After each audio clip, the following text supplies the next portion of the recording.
The Static Woman. There's a rumor that late at night, between 2 and 4 a.m., some people in cities across the country hear a strange interference on their phones. A sharp static burst followed by a woman whispering, "Can you see me now?" They say it started in the early 2000s when analog TV was phasing out. A college student live streaming from her dorm tried to record white noise for an art project. Viewers claimed they saw a pale woman flicker in the static behind her, her mouth moving silently. The stream froze, and when it came back, the student was gone. Her chair was empty, but the faint outline of her still shimmered in the noise. Since then, reports of the static woman spread online. Some swear she appears through glitching video calls, malfunctioning street cameras, or broken TV screens. She's always blurry at first until you look directly at her reflection. Then she turns clear and your screen goes black. The next morning, your device's camera app won't open. And if you check your photo gallery, there's a new picture. You sleeping in your bed, taken from just a few feet away. No one knows how she chooses her victims, only that once you've heard her voice through the static, she's already seen you.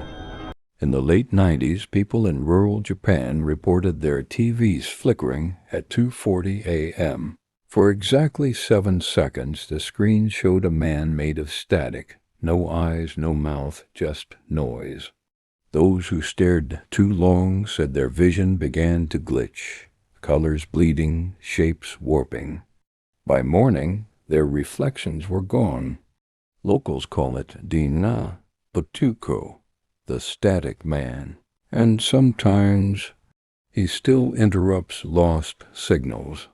There's a hidden TV channel in Japan, Channel 00. You can't find it by scrolling. You have to record static for 13 minutes, then rewind. When you play it back, the static forms a woman's face. If she blinks, the next time you fall asleep, you'll dream in static.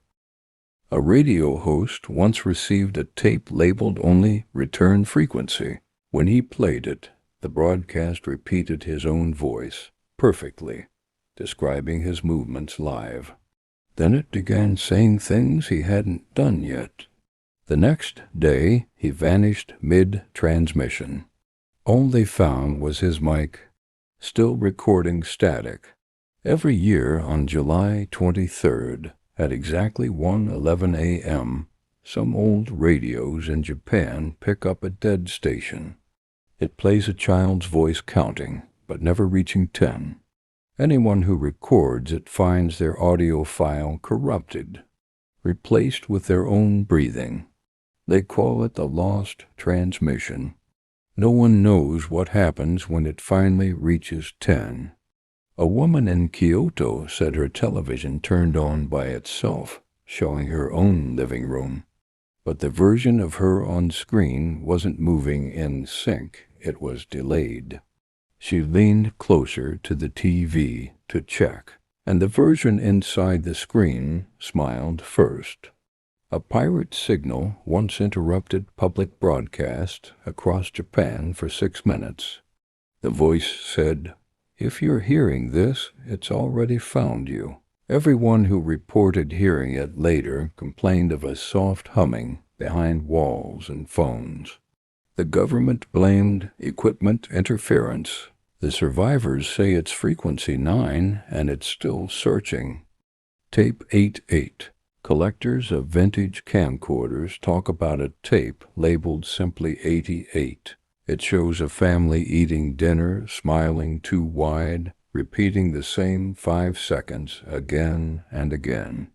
If you pause the tape, everyone looks straight at you. And if you rewind, it keeps recording you. The vending machine at the end of the street. At 2:44 a.m., a vending machine in Saitama sells unlabeled cans. When opened, each can plays a faint radio song that hasn't aired since 1975. People who drink from them report déjà vu and see themselves standing behind their own reflection. The girl who ate hearts. They say if you walk alone past midnight near the edge of town, you might hear soft humming. No words, just a low, tuneless hum. Like someone trying to remember a song they used to love. That's how you know Celine is near. Nobody knows when it started. Some say she was born from violence, that her mother died with a kitchen knife still warm in her hand. Others claim she was just a quiet girl who lost everything. Her father vanished in debt. Her mother gone in an instant, and something inside her never healed. It grew hungry instead. Celine was last seen wearing a white coat and torn black leggings, her hair dark with a strange blue shine. Witnesses describe her face as empty, not angry, not sad, just absent. Like she's there, but her soul isn't. The legend says Celine doesn't kill out of hate. She believes every heart she takes helps her feel again. That with each one, she can replace what she lost, piece by piece, heartbeat by heartbeat, ... She doesn't use a knife anymore. Locals whisper that she carries a black pistol, cold and clean. You'll never see her coming, just hear that quiet hum right before everything stops. When police found the abandoned houses on the outskirts, they said every clock inside had stopped at 3:17 a.m. and on the walls, drawn hearts, dozens of them, some big, some small, all painted in deep red. The strangest part, every time someone erases them, they reappear the next night, as if she's reminding everyone she's still out there, still searching for the right heart, the one that will finally make her human again. So if you're walking home late and hear humming behind you, don't look back, don't speak, and whatever you do, don't let her hear your heartbeat. The seventh door. There's an apartment in Osaka with 7 doors and 1 hallway, ... No matter how many times you count, there's always one more than you remember. The 7th door never opens until it does. If you hear knocking from the other side, don't answer. It's not someone trying to come in. It's something trying to remember how. People say that if you're driving alone at night, sometimes you're not really alone. The story goes that a man was driving down an empty road when he saw a figure in the back seat through the rearview mirror. He glanced again, and it was gone. But the next night, the same thing happened to someone else. Always the same, a pale face, staring silently from the back seat. They say if you ever see it, you shouldn't look away, and you definitely shouldn't stop. Because if you ever arrive home down, you'll find the back seat empty, but the passenger seat wet.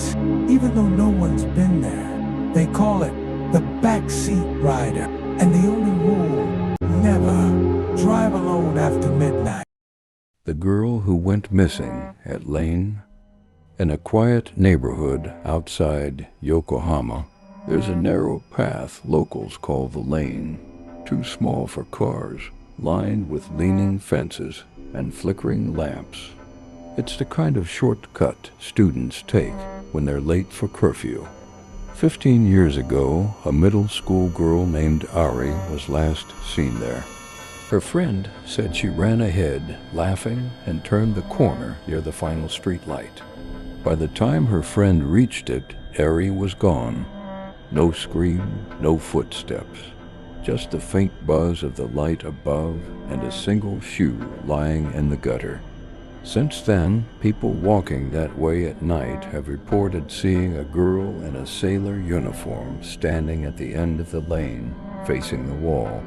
She doesn't move, not until you call out to her. If you do, she turns around slowly, smiling, and says, "You came back late too, didn't you?" ... Her face, they say, is pale, too pale.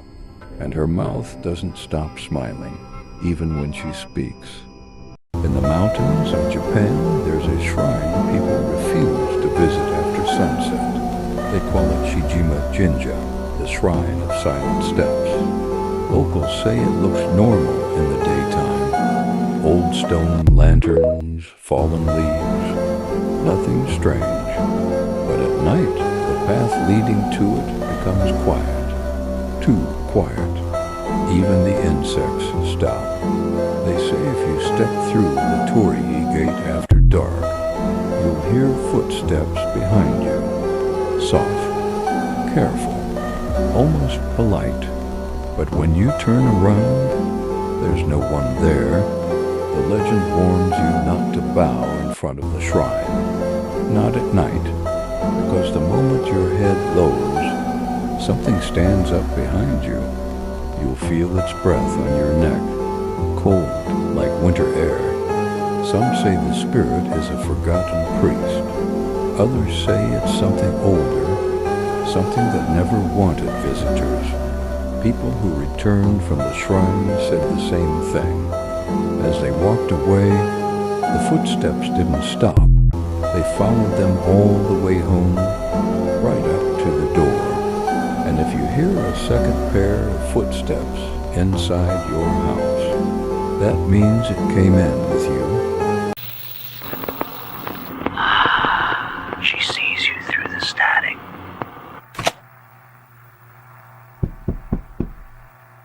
In the late 1980s, when Japan was deep in its tech boom, rumors began spreading about a government-funded research experiment known only as Project Tsukiyomi.